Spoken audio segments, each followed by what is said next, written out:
जिसके जीवन में भगवान के सिवा कुछ नहीं है, राग त्रिभुवन में कहीं वस्तु व्यक्ति स्थान में नहीं, उसे वैराग्यवान कहते हैं। जो लोक परलोक के समस्त भोगों के सानिध्य में भी भोगने की इच्छा नहीं, उसे वैरागी कहते हैं। गोस्वामी जी कह रहे हैं मुझे वैराग्य में भी दम नहीं दिखाई दे रहा कि भगवत प्राप्ति करा सके, क्योंकि वैराग्य में पाखंड का प्रवेश हो गया। कलयुग ने पाखंड का प्रवेश करवा दिया। कोई बिरला वैरागी, सच्चा वैरागी, भगवान की सृष्टि में कमी नहीं होती, कोई बिरला सच्चा वैरागी होगा जिसका वैराग्य भगवान के लिए है। नहीं तो वैराग्य भी दिखावे पे आ गया है, पाखंड में आ गया है। न जप, माला में हाथ है और बातें कर रहे हैं, माला रुक नहीं रहा, वो चल रहा है, और बातें जबान से हो रही और साथ चल रहे हैं। क्या जप हो रहा है? किसका जप हो रहा है? जप तो तब माना जाता है जो जप कर रहे हैं वो हमारे ध्यान में है, वही हम सुन रहे हैं, वही हम बोल रहे हैं, उसे जप माना जाता है। 3 बातें जप में होनी चाहिए।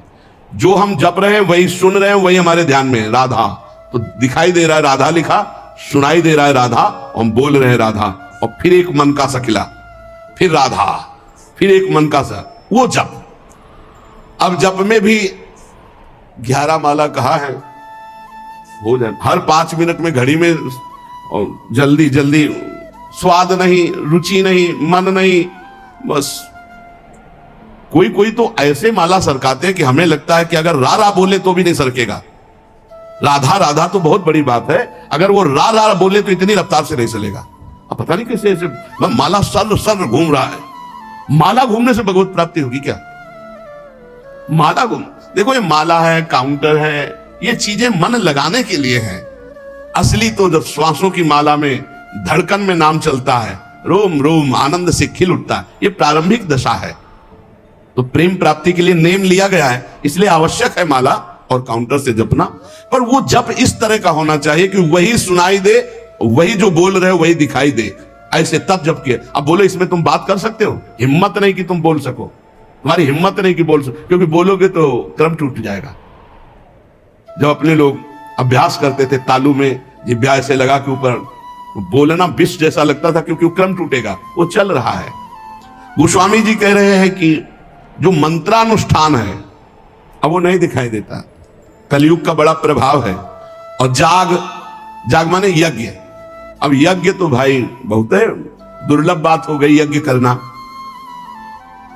कोई कोई महापुरुष अनुष्ठान करते होंगे, अच्छे से पूर्ण भी होता होगा, सृष्टि है भगवान की, पर अब बहुत मुश्किल है यज्ञ करना, क्योंकि त्रिकाल संध्या करने वाला मंत्रवेत्ता आचार्य और जौधान्य आदि बड़ा पवित्र, भूमि पवित्र, जजमान की वासना पवित्र, उपासना के भाव, और बड़े ही सुरक्षा से जब यज्ञ होती तब वो पूर्ण होती है।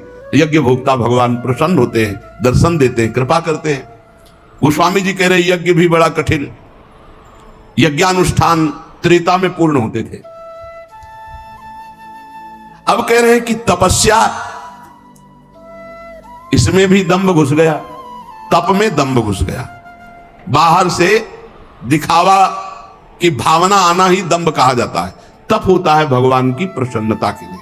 बहुत से महात्मा एक लंगोटी लगाए पूरा जीवन ऐसे कष्ट सहते हुए भगवान को रिझा लिए, आज भी है, पर प्रायः तपस्या में दंभ घुस गया है, दिखावा घुस गया है, उससे तपस्या का फल। और भगवान तपस्या समर्पित करके दैन्य होने से भले मिल जाए, लेकिन तपस्या से भगवान को नहीं खरीदा जा सकता। तप के द्वारा भगवान को खरीदा नहीं जा सकता। तप में शक्ति संचय होती है, पर अहम त्याग करके वो तप भगवान को समर्पित कर दे तो भगवान की प्राप्ति हो जाए। पर शुद्ध तप, तप का अर्थ होता है ताप सहन करना। जैसे काम हमारे हृदय में ताप देता है, क्रोध हमारे हृदय में ताप देता है, लोभ मोह देता है, इनको हम सह जाएं। अपने धर्म में चलने पर जो कष्ट होता है उसे सह जाने को तपस्या कहते हैं। बोले वो भी दिखावा हो गया है, दिखावा हो गया। भगवान जानते हैं तो हम दिखावा किसके लिए कर रहे हैं, तो तप में दिखावा दंभ घुस गया। और बोले जो त्याग है, जोग न विराग जप जाग तप त्याग, त्याग कहते हैं हमारे हृदय में भगवत प्राप्ति की लालसा हुई है, जानबूझकर सारे भोगों का, सुख सुविधाओं का त्याग करके असुविधा युक्त जीवन भगवान के लिए सब सुविधाएं हैं, असुविधा युक्त जीवन। त्याग का जब तक अहम होता है तो ना संतों में और ना भगवंत में द्रवण क्रिया नहीं होती, ध्यान रखना। उनका हृदय तभी द्रवित होता है जब त्याग का, अहम का भी त्याग हो जाए। कई बार सत्संग में सुनाया है, पूरे भारत की नदियों का भ्रमण करके फलाहार दुग्ध आदि से जीवन व्यतीत करते थे। उनको जब सुनने को मिला महाप्रभु चैतन्य देव की महिमा की कीर्तन में अमृत बरसता है, तो उन्होंने लगा कि जब मैं जाऊंगा तो मैं त्यागी हूं, समस्त तीर्थों का अवगाहन किए हूं, फलाहार दुग्धाहार रहता हूं, तो महाप्रभु गले से लगा ले। कीर्तन में पहुंचे, जे भी पहुंचे तो महाप्रभु का कीर्तन रुक गया और कहा कौन बहिर्मुख पुरुष आ गया जिससे कीर्तन का रस सूख रहा है, और वही आए हुए थे। बोले हटाओ इनको, हटा। अब वो जो दूर जाकर के खड़े हुए और रोने लगे कि प्रभु क्या मुझ जैसे अधम का आपके चरणों में कोई स्थान नहीं मिलने का? अगर आप जैसे महापुरुष, अंदर से प्रार्थना करते, आप जैसे महापुरुष मुझ जैसे अधम को स्वीकार नहीं करेंगे, फिर मेरा उद्धार कैसे? महाप्रभु दौड़ पड़े और जाके गले से लगा लिया और कीर्तन में उन्मत्त कर। अहम का त्याग, त्याग की स्मृति का त्याग, दैन्य भाव।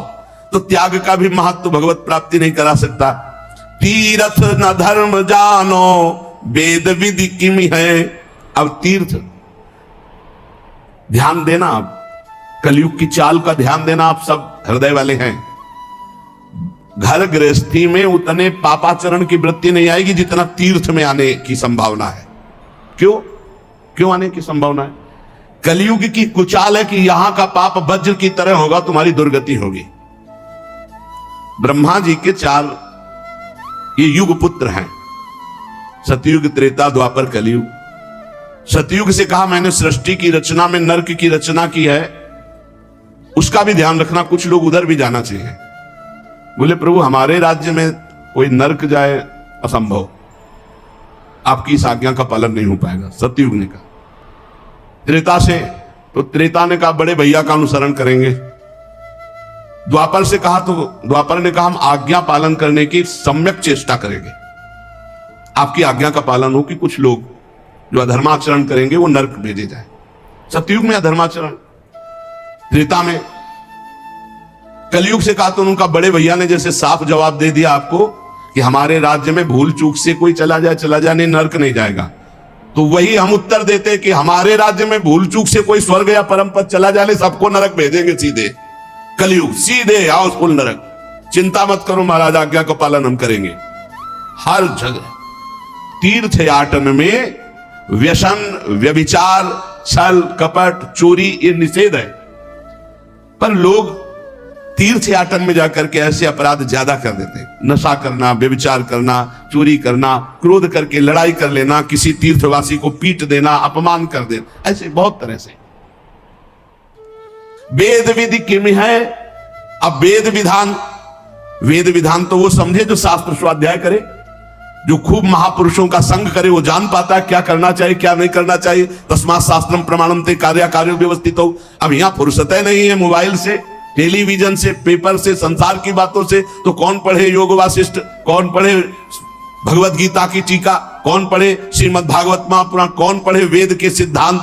तो कैसे पता चलेगा जीव का कर्तव्य क्या है, क्या करना चाहिए क्या नहीं करना चाहिए। ऐसा नहीं वैदिक सिद्धांत को जानने वाले नहीं है पर बिरले कोई। तो भगवत प्राप्ति इसमें भी बड़ी कठिन। गोस्वामी जी कहे तुलसी सो पोचना भयो है, नहीं हुए है कहूं। अब मैं तुमसे अपनी बात कह रहा हूं कि मेरे जैसा पामर कोई ना हुआ है ना है। पहले तो बताया इन सब से अब भगवत प्राप्ति नहीं होने वाली, ध्यान दे लो।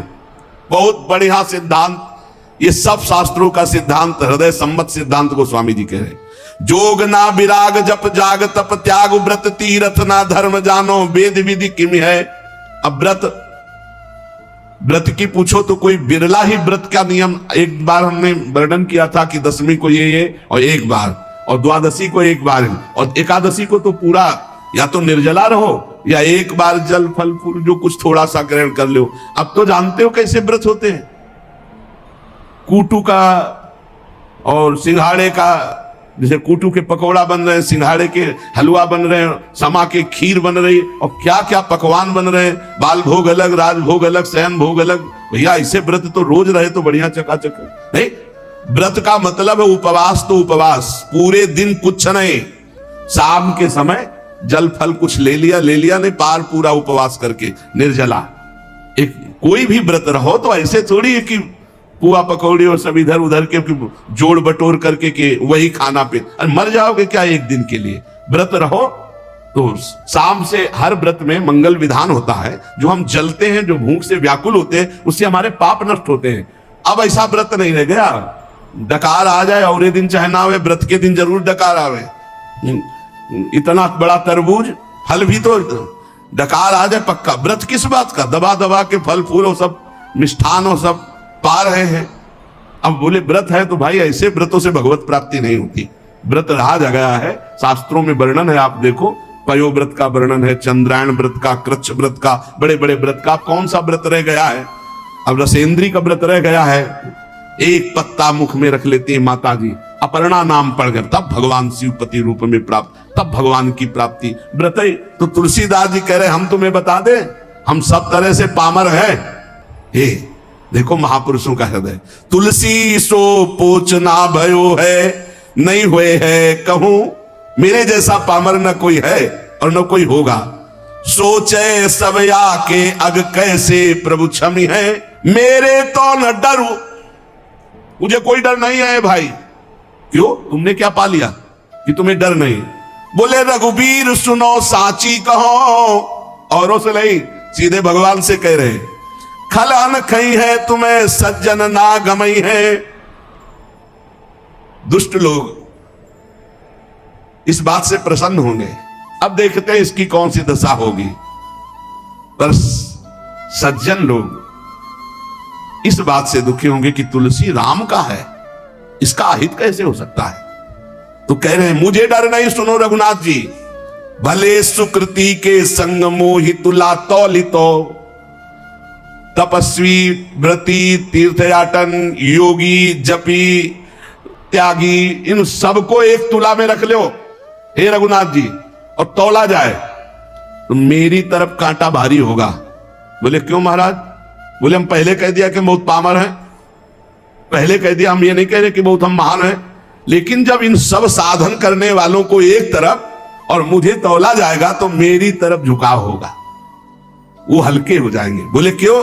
नाम के प्रसाद भारू मेरी ओर नमी है, क्योंकि मैंने केवल नाम का आश्रय ले लिया है। ये खास बात, केवल नाम का आश्रय लिया तो जो अन्य सब साधनों का फल एक तरफ तौला जाए या अन्य सब साधन करने वाले एक तरफ हो, और तुलसीदास जी कहते हैं मुझ पामर को एक तरफ रखा जाए तो रघुनाथ जी को साक्षी करके कहते हैं वो कांटा हमारी तरफ झुकेगा। बोले क्यों? बोले मैंने नाम का प्रभाव, नाम को रात दिन, नाथ हूं ना अपनायो लोक झूठी हुए परिपय, प्रभु ते प्रबल प्रताप प्रभु नाम को पायो, नाम चारु चिंतामणि उर करते न खसई हो, अब लो नसानी अब ना नसई हो, एक सेकंड भी नहीं जाने दूंगा। अब बस ये दो अक्षर मेरे जीवन है, माई बाप है, रात दिन प्रभु का नाम, इसलिए मेरी जय हो गई। समझ लो सत्संग में सब साधन एक तरफ और नाम जापा के एक तरफ, एकमात्र भगवान के नाम में। गोस्वामी जी कह रहे हैं जागिए न सोइए बिगोइए जन्म जाए, दुख रोग रोइए कलेश को काम को, राजा रंक रागी और विरागी भूरी भागिए, अभागी जीव जरत प्रभाव कलि बाम को, तुलसी कबंद कैसो धाई वो विचारु अंध, धंध देखियत जग सोच परिणाम को, सोई वो जो राम के स्नेह की समाधि सुख, और जागबे जो जीह जपे नी के राम नाम को। इस कलयुग ने सबकी बुद्धि को भ्रष्ट कर दिया। हरिवंश महाप्रभु कहते पाए जान जगत में सब जन, कपटी कुटिल कलयुगी टंचु, सबकी बुद्धि में कलयुग अपना प्रभाव दिखाए। गोस्वामी जी कह रहे हैं इस संसार में ना तो कोई जाग रहा है और ना सो रहा है, अब प्रपंच में फंसे। बोले नहीं, जागते भी हैं सोते हैं, तो गोस्वामी जी कह रहे हैं हम जागना किसे कह रहे हैं और सोना किसे कह रहे हैं? बोले जागिबो जो जीह जपे नी के राम नाम को, और सोई वो जो राम के स्नेह की समाधि सुख। सोना किसे कहते हैं? भगवान के चिंतन में डूबा हुआ आनंद मगन कब निद्रा में चला गया फिर जगह भगवान के चिंतन, इसे सोना कहते हैं। बोले संसार के जीव न सोना जानते हो न जागना। और जागना किसे? जब चेतना में है तो हर समय जबान से नाम जप कर रहे हैं। गोस्वामी जी कह रहे हैं कलयुग है, जीवन का जीवन पूरा व्यर्थ नष्ट कर रहा है कलयुग। मनुष्य के दुख शोक रोग रो रहे हैं, जिंदगी बर्बाद हो रही, काम क्रोध क्लेश सब के हृदय में बाढ़ आ रही है। राजा रंक रागी विरागी भागी अभागी सबको कलयुग ने अपने में ग्रसित कर लिया है। कुटिल कलयुग का ऐसा प्रभाव है कि सबको अंधा कर दिया है। वह धंधा दसेंद्री जनेंद्री का, ईमानदारी से देख लो। खूब बढ़िया खाने को मिले भोगने को मिले, अंधा कर दिया।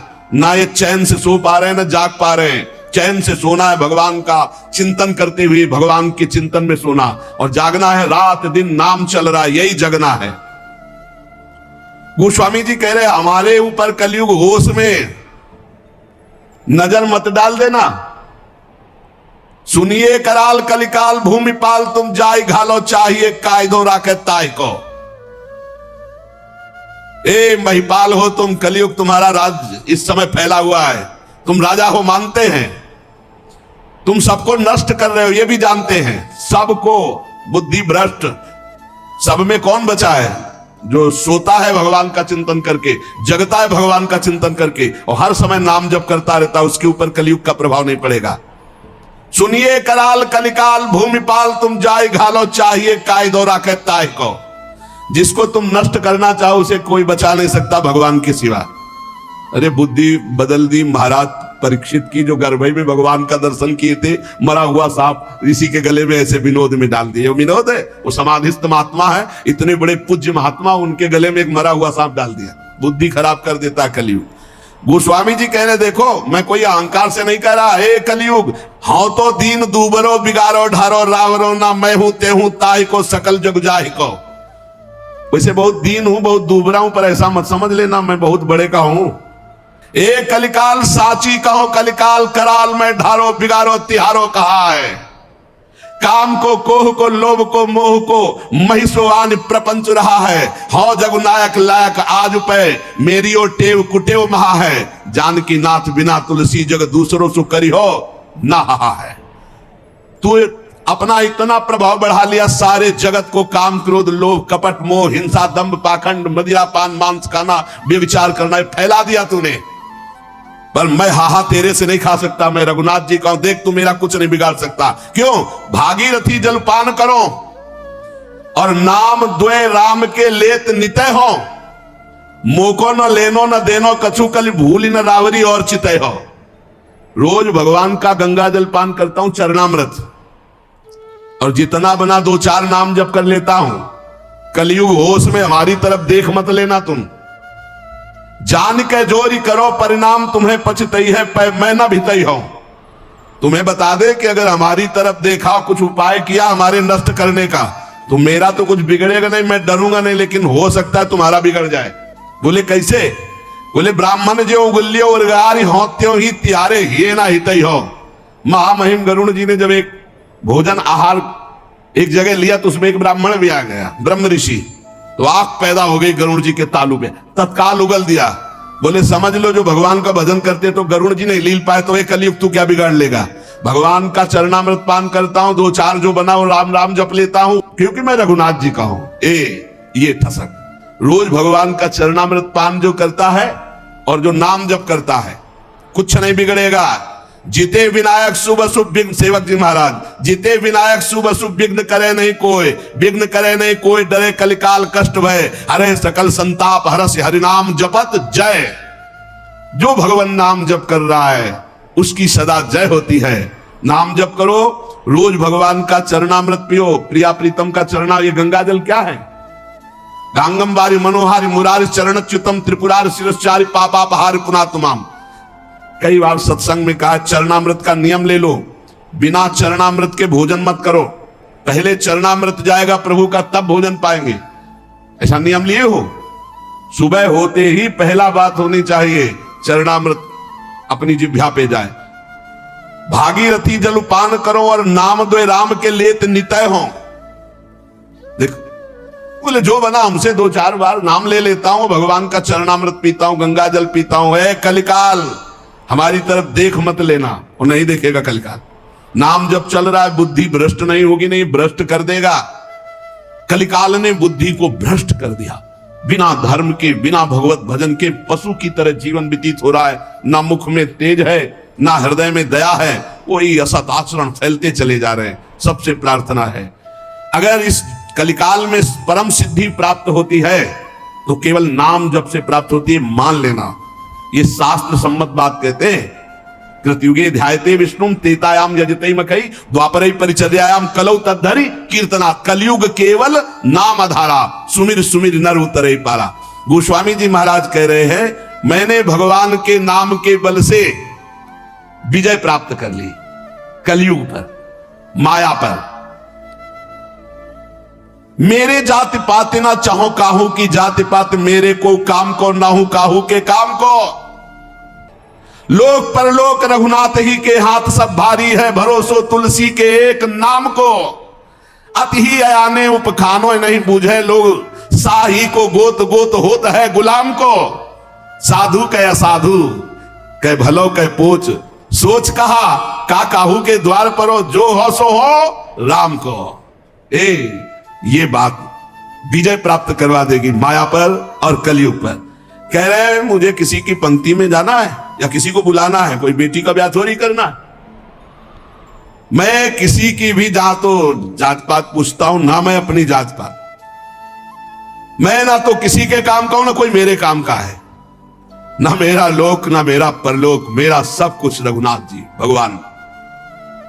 मेरा लोक परलोक, मेरी साधना साध्य सब मेरे भगवान। बहुत जोर की बात है। तुलसी एकमात्र केवल नाम का सहारा लिया है, नाम का। भारी है भरोसो तुलसी के एक नाम को। नाम को पकड़ लो भाई। हमारे हर प्रश्न का उत्तर नाम होता है, क्योंकि तस्मात् शास्त्रम प्रमाणम।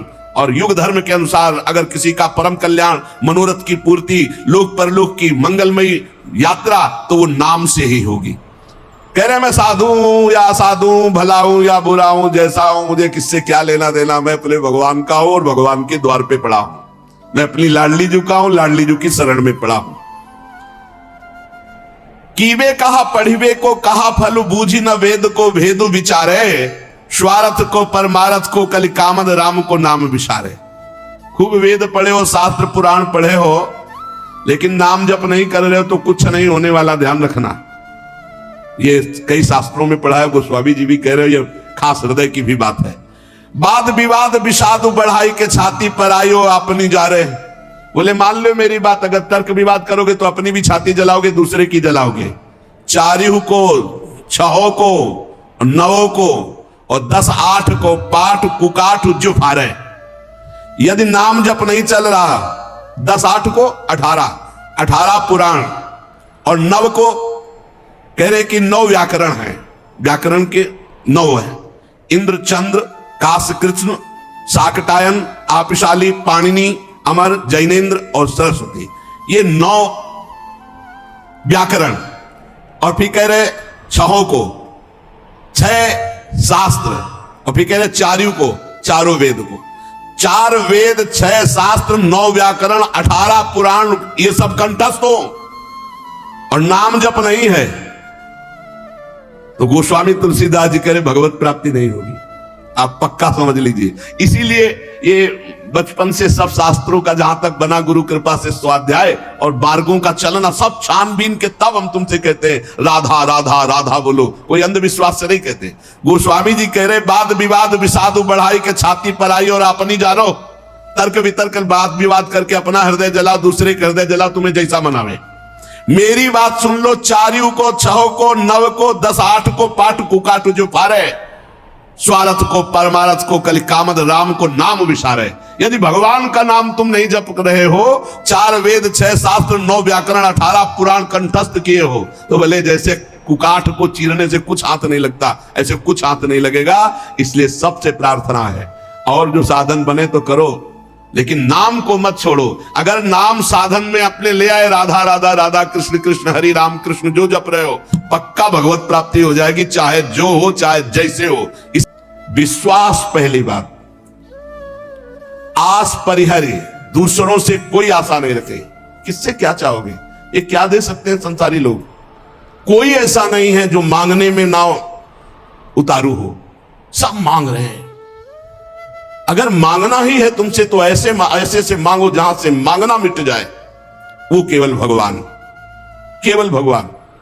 भगवान के सिवा अन्य से किसी मांगने से हमारा मंगतापन नहीं मिटेगा। पीछे एक दिन चर्चा में आया था कि यदि जांचना ही है तो जानकी नाथ से जांचो, जिससे जांचने के बाद जाचकता जर जाए, मांगना मिट जाए। पहला विश्वास करो तुम्हारे ऊपर भगवान की विशेष कृपा है। दूसरा, हमें कभी किसी से मांगना नहीं, अगर मांगना है तो सिर्फ भगवान से। तीसरा, निरंतर हमें नाम जप करना है। यह बहुत बड़ी बात तीन है। भगवान पर दृढ़ विश्वास, अन्य किसी का आशा भरोसा नहीं, और निरंतर नाम जप। तो कह रहे बिनु श्रम तरई भवनाथ सो समराम है। अन्य कोई साधन का श्रम नहीं, उसे निश्चित भगवत प्राप्ति हो जाएगी। भगवान पर विश्वास रखकर नित्य स्मरण करने का हमें प्रयत्न करना है, प्रयत्न करना है। जितनी हमें सामर्थ्य दी है उतना हमें करना है। आगे की बात भगवान संभाल लेंगे, पक्का समझ लो। घंटों आप संसार की वार्ता कर सकते हो, घंटों घंटों आप संसार के दृश्य देख सकते हो। जैसे 3 घंटे 2.5 घंटे की फिल्म है, आपका बिल्कुल मन नहीं भागेगा। लेकिन 2.5 घंटे बैठकर माला जपो, फिर देख लो क्या दुर्दशा करता है मन, परेशान कर देगा आपको। बस यही, क्योंकि जब 3 घंटे फिल्म देखता है तो सब कुछ कवर कर रहा है प्रपंच, अनजाने में सीसीटीवी की तरह। और जब नाम जप करते हो 3 घंटे, तो वो अंदर से मन को खाली कर रहा है, मन को निर्मल कर रहा है। ये बात पकड़ लो तो हिम्मत पूर्वक डटे रहोगे, और नाम जब छोड़ोगे नहीं तो तुम्हारा मन निर्मल हो गया। जहां मन निर्मल हुआ, निर्मल जन मन सो मोहि पावा, वो भगवान को प्राप्त कर लेता है। ये विश्वास रखो, भगवान हर समय तुम्हें देख रहे हैं। भगवान सर्व सामर्थ्यशाली है, और भगवान ने तुम्हें निमंत्रण दिया है अपने साक्षात्कार का। तभी मानव देह और साधु संग और भजन के रंग में चलने का अवसर मिला है। भगवान ने तुम्हें निमंत्रित किया, आओ परमानंद का भोग लगाओ। शब्द, स्पर्श, रूप, रस, गंध, ये सब चिदानंद में भगवान के, इनका आनंद लो। जब भगवान ने निमंत्रण कर ही दिया है तुम्हें और पंगत में बैठा दिया, ये पंगत में बैठे हो, परमानंद की भोग वृत्ति, परमानंद का भोग लगकर तुम्हें प्रसाद मिलेगा। भगवत शब्द, भगवत स्पर्श, भगवत रूप, भगवत लीला, भगवत धाम का ये जो आनंद है, ये परमानंद परोसा जाएगा। आप पंगत में बैठ गए। कोई धर्मात्मा पुरुष जब तुम्हें पंगत में बैठालता है, पत्तल दोना डाल देता है, तो इसके बाद तुम्हें उबने की जरूरत नहीं, सामान भी आएगा। वो ऐसा कंजूस नहीं कि पत्तल दोना डाल के उठा दे और भगा दे। तो भगवान ने तुम्हें बुलाया, वृंदावन आए, सत्संग सुनाया, अपने मार्ग में चलने का उत्साह दिया, तो भगवदानंद की प्राप्ति भी उन्हीं की कृपा से होगी। तुम चिंता मत करो। एक और तुम्हें बात बता दे खास, यदि भगवान के आश्रित हो गए हो, अंदर से दृढ़ भरोसा भगवान का, और निरंतर भजन भी नहीं होता, तो आपको निरंतर भजन का ही फल मिलेगा। जैसे कोई आदमी लेबर को लेवा लावे, अब भाई शाम तक के कितने लोग? बोले 500 रुपए। हाँ बैठ जाओ, यहां बैठ जाओ, हम आपको काम बताएंगे। और शाम तक उसने कोई काम नहीं करवाया, तो बोले उसको 500 रुपया देना पड़ेगा कि नहीं देना पड़ेगा? पक्का देना पड़ेगा ना। तो भगवान को भगवत प्राप्ति करानी पड़ेगी। बुलाया है हमको, श्री राधिका कृपा बिनु सबके मनन अगम्य। श्री जी ने वृंदावन बुलाया, जिनको वृंदा विपिन है कृपा ते नहीं की हुए, तभी तो यहां आ पाओगे। सत्संग सुनाया, क्यों सुनाया सत्संग? हम फंसे थे संसार में, फंसे रहने देते, क्यों सुनाया? संसार का राग हटवाया सत्संग के द्वारा, क्योंकि वो मिलना चाहते हैं आपसे।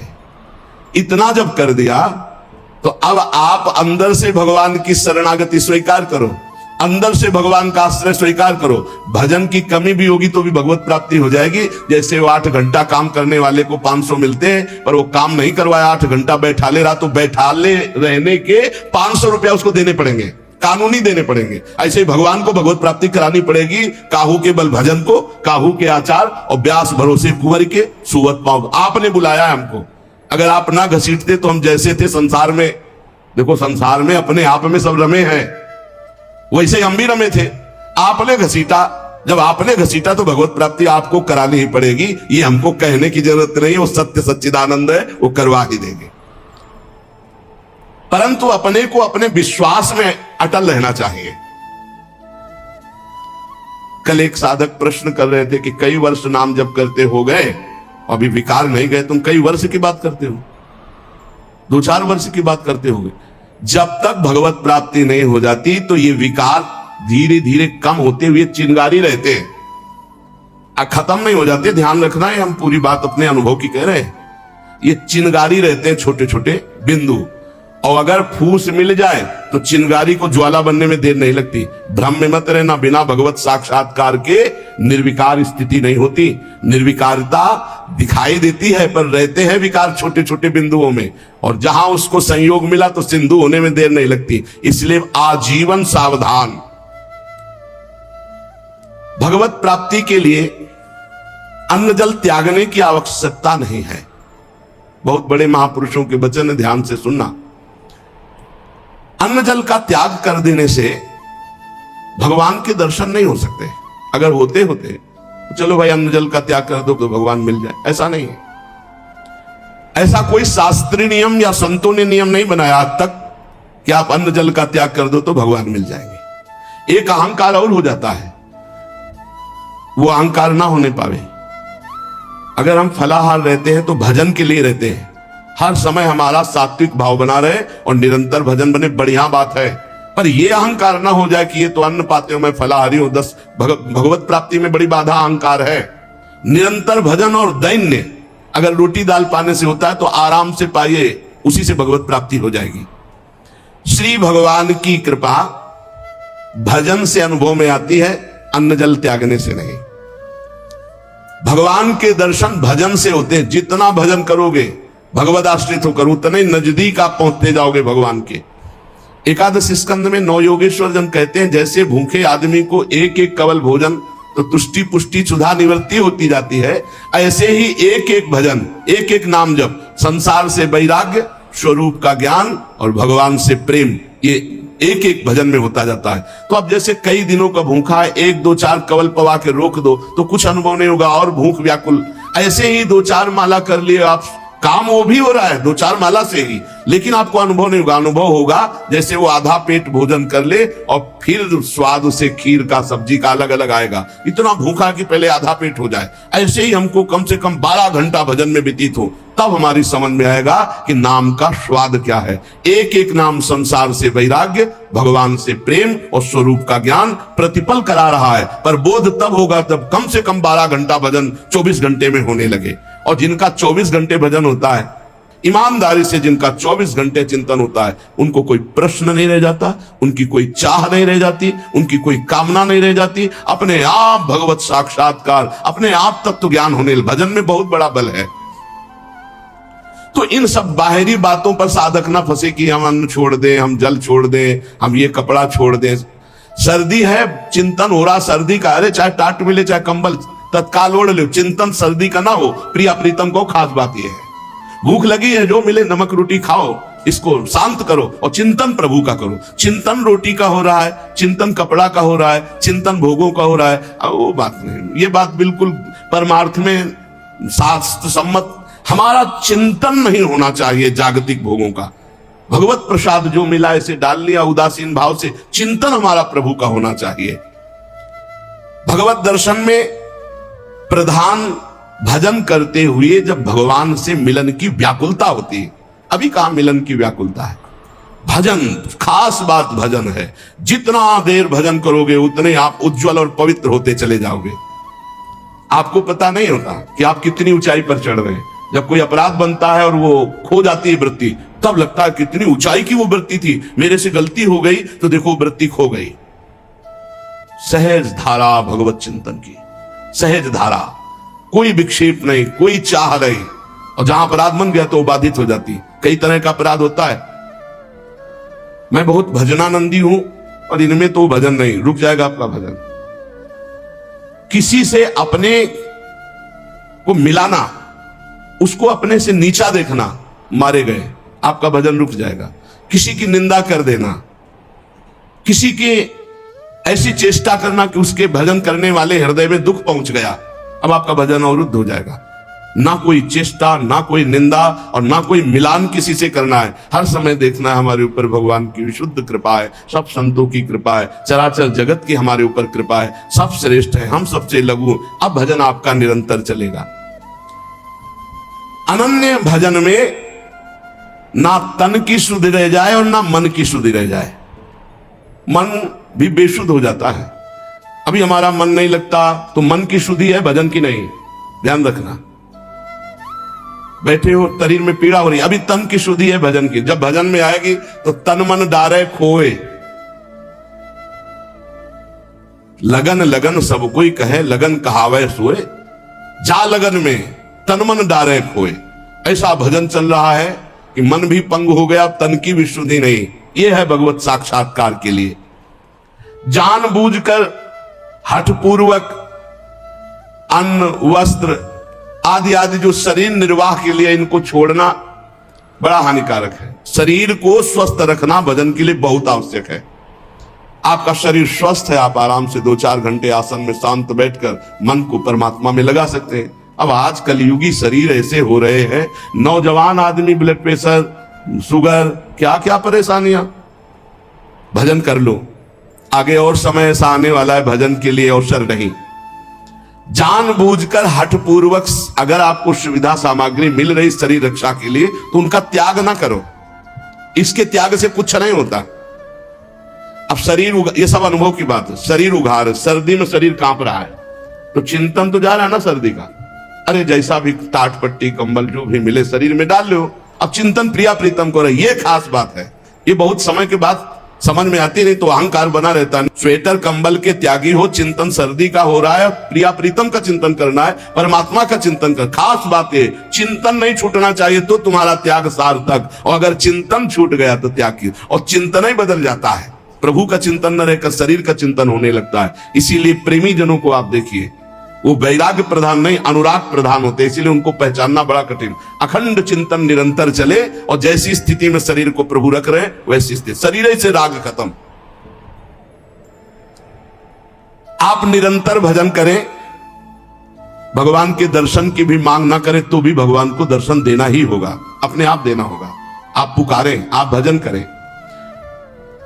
भगवान दर्शन किसको कब और किस साधना से देते हैं आज तक कोई नियम नहीं है, कोई नियम नहीं। वो कहो अभी आपको दर्शन दे दे, उनके लिए क्या है। इसीलिए तो भगत मस्त हो जाता है जो भगवान की शुद्ध भक्ति करता है, कि जब चाहेंगे करुणा निधान निहाल कर देंगे। प्रभु के लिए कोई नियम नहीं है। भगवान जब जहां जिसके ऊपर कृपा करे, बहुत भगवान कृपालु है, और आज तक जिनको मिले हैं वो बहुत सरल सहज स्वभाव वालों को मिले। ये जितनी बुद्धि लगाने वाले लोग हैं इनको बहुत दौड़ना पड़ता है, और जो सहज सरल होते हैं भगवान उनको मिल जाते हैं। भगवान जिनको मिलते हैं कैसे होते हैं? सरल चित्त, संत सरल चित्त जगत हित, जान स्वभाव सने। बहुत सहज इनका स्वभाव, कोई छल कपट नहीं, चित्त में निरंतर भगवत स्मृति। भगवान मिले मिलाए हैं यार, भगवान अंदर ही बैठे हैं, वो सब देख रहे हैं। जब भगवान से चित्त जुड़ जाता है, निरंतर भगवत स्मृति होती है, तो भगवान बिना प्रार्थना के आके दर्शन दे जाते हैं। अर्थात उनके दिमाग में, उनके नेत्र में, उनके हृदय में श्री भगवान ही बसे रहते हैं। अपरिमित दयालु भगवान है, अपरिमित दयालु। उनका स्मरण करते हुए निश्चिंत हो जाओ। न दर्शन की चिंता करो, न कल्याण की चिंता करो। वर्तमान में उनका स्मरण न छूटे, ये बात पकड़ लो। कोई चिंता मत करो, सब ठीक हो जाएगा। वर्तमान में भजन न छूटे, भगवान तुम्हारे जीवन में वही विधान करेंगे जिससे तुम्हारा मंगल होगा। कड़ुआ विधान भी हो सकता है, पर विधान का फल बड़ा मंगल होगा। ऐसा निश्चय करके शांत हो जाओ, चिंता मत करो, भय मत करो। श्री भगवान की कृपा को देख देख कर तुम रुदन करोगे आनंद में, ऐसे वो कृपालु है। चित्त में विषाद आ जाना, चिंता आ जाना, भय आ जाना, पाप कर्म का फल है। ध्यान करना, तुम्हारा चित्त विषाद युक्त हो रहा है, भयभीत हो रहे हो, चिंता है, तो कोई पाप कर्म आपने किया है। वर्तमान में भजन करने वाले को भूतकाल का पाप कर्म चिंता शोक भय नहीं दे सकता, पक्का विश्वास रखना। वर्तमान का पाप चिंता शोक भय देता है। इसलिए भगवान के चिंतन का ऐसा तारतम्य बनाओ कि कोई पाप संकल्प ही न बने, कोई पाप कर्म ही न हो, कोई वासना ही न हो। महापापाचार्य, पापाचरण करने वाला बोले नहीं, महापापाचरण करने वाला और निर्वधि, कोई सीमा नहीं है कि कितना पाप कर, पाप में ही रहता है। असीम पाप करने वाला, निर्वधि असीम पाप करने वाला। महादुर्मति सते, सैकड़ों प्रकार की दुर्मति है, दुर्मति, कुमति, जो नाना प्रकार के असत आचरण कराती है, ये सबके अंदर रहती है दुर्मति। किसी को भजन सत्संग के प्रभाव से बहुत कम मात्रा में असर में आती है, और जिनको सत्संग नहीं मिला, भजन नहीं हो रहा, तो दुर्मति का ही राज्य रहता है, वो समझ नहीं पाते। सुमति तो किसी किसी के हृदय में जागृत होती है। महापापाचारी है और सैकड़ों प्रकार की दुर्मति के द्वारा असत कार्य करने वाला है। और महाकाम क्रोधाद्यति परवसे दंभ वपुसी, गजब कर दिया। कामी नहीं, महाकामी है, क्रोधी है, इंद्रियों के परवश है, और दंभ धारण करता है भक्ति का, नाटक करता है भक्ति का। ना सत्संग, सत्संग से भी मतलब नहीं रखता, सत्संग में भी नहीं जाता। महाधर्म विमुखे, धर्म से भी विमुख हो गया है। पर कहीं उसको ये बात समझ में आ जाए कि अब मेरा कल्याण तो सिर्फ भगवान के धाम में ही आश्रय लेने से होगा, और वृंदावन धाम का आश्रय आवास स्वीकार कर ले और अनन्य हो जाए वृंदावन का, तो ऐसे का भी परम पद पर आरूढ़ होना निश्चित है, निश्चित। ये बड़ी गजब की बात है। साधनहीन पापाचारी, सैकड़ों प्रकार की दुर्मति वाला, महाकामी, क्रोधी, दंभी, पाखंडी है, सब दोष हैं। पर उसने एक नियम ले लिया कि अब आजीवन वृंदावन वास करेंगे, अब हमसे कुछ होने वाला नहीं। तो निश्चित उसको सत्संग मिलेगा, निश्चित रजरानी की कृपा से उसका परिवर्तन होगा, और यहां शरीर छूटा तो परम पद को प्राप्त होगा। ये धाम की महिमा है, ये अमोघ है। धाम का प्रभाव अमोघ है, विश्वास कर लो। ये कलिकाल है, साधन बल से भगवत प्राप्ति होना बहुत कठिन है। श्री चरणों का आश्रय, धाम आदि का वास आश्रय, यही हमें भागवतिक माहौल में रखकर भजन प्रभाव से श्री जी से प्रीति करा देगा। ऐसे जगत में यदि हम प्रियालाल से विमुख है, धाम आदि का आश्रय नहीं लिए, तो देख लो ऐसी माया फैली हुई है, पूछो मत। श्री विग्रह भगवान के अर्चावतार के सामने सर झुकाना, संतों के सामने सर झुकाना, गुरु के सामने सर झुकाना, माता पिता के सामने सर झुकाना, ये तो हमारे सनातन धर्म की बहुत प्राथमिक स्थिति है, नहीं रह गई। कुछ जो सत्संगी हैं, श्री विग्रह को देखा तो प्रणाम, संतों को देखा तो चलते फिरते भगवान के मंदिर है, प्रणाम। माता पिता प्रातः काल उठ के रघुनाथा, माता पिता गुरु नाम माथा। साधारण सनातन धर्म की रीति नहीं रह गई। फिर भक्ति रीति, फिर नियम निष्ठा, फिर अध्यात्म की ऊंचाई, तो बहुत दुर्लभ बात है। कैसा भी व्यक्ति क्यों न हो, अगर भगवत प्राप्ति करना चाहता है तो ना धामवास हो पावे तो एक दो दिन के लिए, महीना दो महीना में जरूर आ जाओ। इससे आपकी आध्यात्मिक पावर शक्ति बढ़ेगी, आपका उत्साह बढ़ेगा, आपको भगवत प्राप्ति की लालसा मिलेगी। श्रीपाद कह रहे हैं, अत्यंतोद्धतावदिंद्रिय गणो या सर्वदा असत्पथे, वे कस्मिन् निमिषे पिना स्मृत महानंदाभिराधा प्रिय। सद्धर्मैः सदुपासनैर्विरहितस् त्यक्तोऽखिलैः सद्गुणैर् हा हा सोऽहमनल्पमोह उपयाम्येकं तु वृंदावनम। हा हा, ऐसे का कैसे कल्याण हो सकता है? अत्यंत उद्धत धावत इंद्रिय गणों, बड़ी उद्धत होकर प्रचंड बलवान इंद्रियां और मन ये भोगों में भाग रहे हैं। सब कोई देख लो, बहुत धोखेबाज हैं, दोस्ती का वादा करके दुश्मनी का काम करते हैं। पहले हमें सिखाते हैं कि देखो इसमें बड़ा सुख है, अगर ये वस्तु, ये व्यक्ति, ये स्थान, इसका संयोग प्राप्त कर लो, इसे भोग लो, तुम सुखी हो जाओगे। जीवात्मा इनकी सलाह में आ गया है, इसीलिए बंधन को प्राप्त हो गया। नहीं तो निर्मल है, इसमें कोई विकार नहीं है, चैतन्य घन है, ये तेजो स्वरूप, इसको कोई बांध नहीं सकता। पर सुख के लोभ से बंध गया। हमारा बंधन क्या है?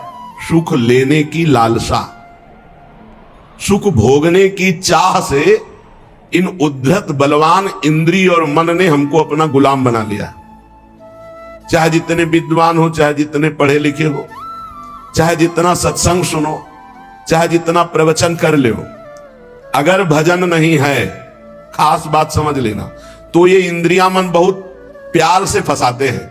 हमें उस समय विवेक से काम लेना चाहिए कि ये भोग तो सारा जगत भोगता है, ऐ मन, ऐ इंद्रिय, अब नहीं, अब तो हम प्रभु के चरणों की प्राप्ति के लिए चल पड़े, अब असत क्रिया नहीं।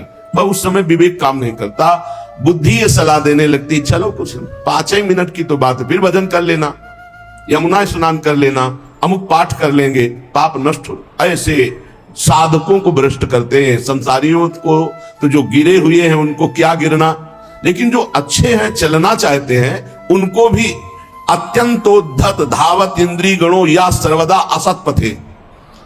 ये इंद्रियां, ये मन ऐसा मिठास पैदा करते हैं कि जीवात्मा स्वीकृति दे देता है, चलो।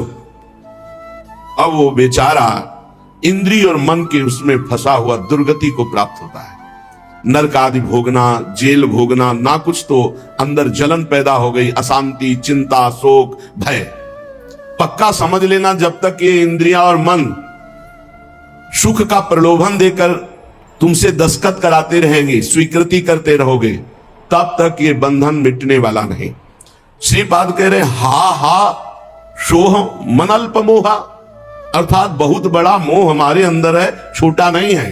क्या? हम इंद्रिय और मन की सलाह में आ जाते हैं। हम सब बड़ी सलाह बुद्धि देती है फंसने की, निकलने की सलाह नहीं देती।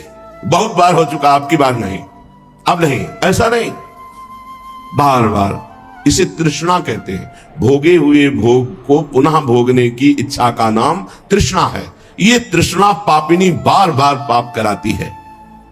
एकस्मिन् निमिषे भी ना स्मृत महानंदाब्धि राधा प्रिया, राधा प्रिय राधा वल्लभ लाल का एक पलक झपकने के लिए भी एकाग्र होकर ये स्मरण के लिए राजी नहीं है। ध्यान देना, सोचो कि स्वाभाविक ये भजन करेंगे तो इनके बस की बात नहीं, इंद्रिय और मन की, ये स्वाभाविक विषयों में तुम्हें फंसाएंगी। एक निमिष कहते हैं पलक झपकने को। एकस्मिन् निमिषे भी ना स्मृत महा आनंद राधा प्रिया, महा आनंद प्रदान करने वाले राधा रमण जो राधा वल्लभ लाल, राधा बांके बिहारी का एक पलक झपकने के समय को भी ये प्यार से स्मरण करने के लिए राजी नहीं है। इनको जबरदस्ती भजन कराना पड़ेगा। ये जो कहते मेरा भजन में मन नहीं, कोई सिद्ध हो गए क्या तुम्हारा भजन में मन लगेगा? साधक को जबरदस्ती भजन कराना है। इस जबान से राधा राधा वल्लभ श्री हरिवंश, राधा वल्लभ श्री हरिवंश, तो हृदय में भी प्रकाश ज्ञान का और बाहर सुख वैभव भी मिलेगा। ई परलोक सकल सुख पावत, मेरी सो भैया कृष्ण गुण संचु। सद्धर्मई सदुपासनैर विरहितस् त्यक्तोऽखिलै सद्गुणै। सद्धर्म का त्याग, सद उपासना का त्याग, अखिल सद्गुणों से युक्त जो महात्मा जन है उनका संग त्याग, ये महामुग्ध होकर के भोगों में लगा हुआ इंद्रिय मन एक निमिष के लिए भी राधा वल्लभ लाल के चरणों का चिंतन नहीं करता। हा हा, हाय हाय क्या होगा मेरे जीवन का।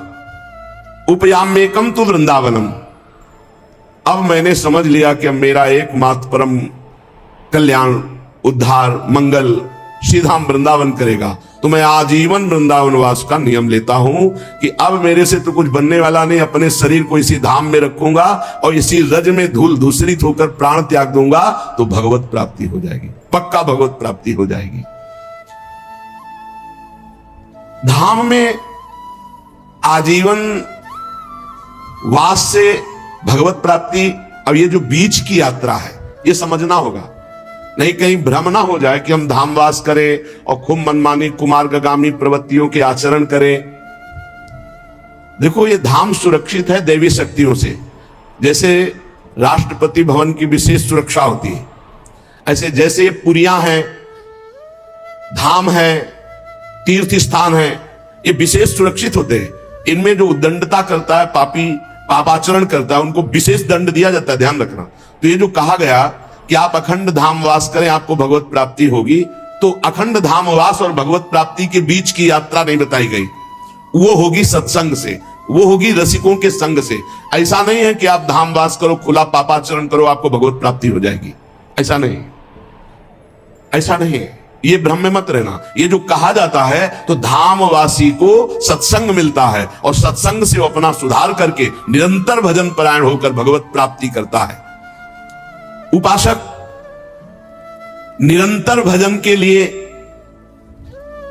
दृढ़ नियम लेना पड़ेगा। इसके लिए यह नहीं कि घर त्याग करके कहीं भागकर जाने की जरूरत है। आश्रय धाम का लिए हैं, आप बहुत दूर वास कर रहे हैं और निरंतर भजन का नियम ले लिए कि हम अभ्यास कर रहे हैं। अंतर पड़ सकता है अभ्यासी को, वो कोई सिद्ध पुरुष नहीं है, पर नाम जब का पक्का वही धाम प्रकाशित हो जाएगा, वही प्रिया प्रीतम प्रकाशित हो जाएंगे। विश्वास करी सवास परिहरी, दास तब जे होई रहे, जप नाम तव बिनु श्रम तरही भव, नाथ सो समराम है।